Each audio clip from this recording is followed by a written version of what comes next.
Well, my key message to business is I want to support the business community as much as possible.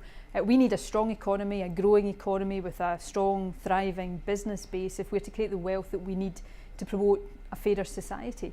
So I want to work with business to do that. We know that a strong economy is necessary for a fairer society, but a fairer society is also important to a stronger economy. So I want a partnership with business whereby we can, working together, advance the living wage, create more job opportunities and make sure that they are high quality opportunities. I think it's always important that politicians engage with businesses. We've certainly found that the Scottish Government over a number of years have had a very positive engagement with both the utility sector, with SSE and the business community more widely. I think together as a partnership between government and companies we can do a lot of social good, which is certainly something that the First Minister talked about this morning.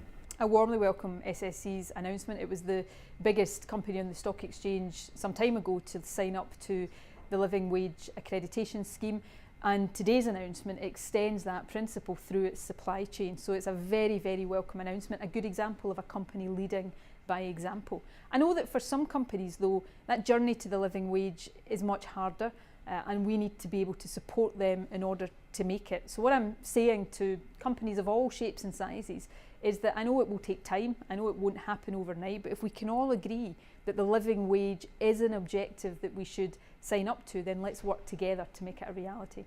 We're the largest company in the UK to become accredited for living wage. We've been working hard since then to try and make sure that we push that living wage commitment down into all of our supply chain. So for the sort of £1.5 billion we spend a year building infrastructure assets, what we've announced this morning is our biggest contract ever, £460 million contract with ABB to build a subsea cable, and ABB have committed to make sure that everybody working on that contract is also paid the living wage. Well, the Council of Economic Advisers provides valuable advice to the government on matters relating to the economy, and I want it to continue. It's really important that my government gets access to the best possible advice as we design policies to grow our economy. I want the Council to focus on two things in particular: how we make our economy more competitive. We live in a highly competitive UK, European and global market. We need to make sure we're equipping ourselves to succeed in that competitive environment. But secondly, I want it to look at how we align economic growth with tackling inequality. There's a wealth of evidence now that says that's the right thing to do.